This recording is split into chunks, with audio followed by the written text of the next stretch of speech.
Leo kwenye pitapita zangu si nikaenda kwenye show ya Chino, ilikuwa hatari kweli kweli.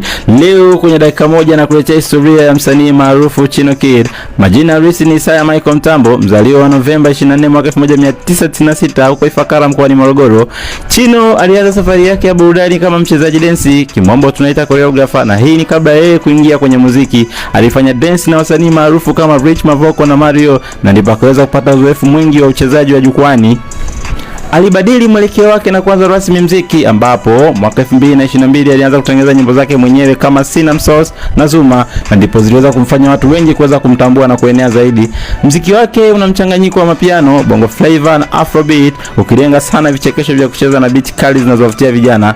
Anajulikana na usemi wake maarufu wa Chino Wanaman, na pia ana lebo yake maarufu itwayo Wanaman Gang, ikiwapatia nafasi vijana. Tuzo alizowahi kubeba ni kama Best Music Dancer of the Year kwenye tuzo ya Tanzania Music Award mwaka 2023, na pia miongoni mwa ndoto yake kubwa amekuwa akisikika ya kwamba anatarajia kufungua academy kubwa ya dance ili kuweza kusaidia vijana wengi wenye vipaji vya kudance. Chino kaweza. Wewe je? I go by the name Dickson Kazolo. Unaweza kunifollow kwenye page zangu za Facebook, Instagram, YouTube, TikTok.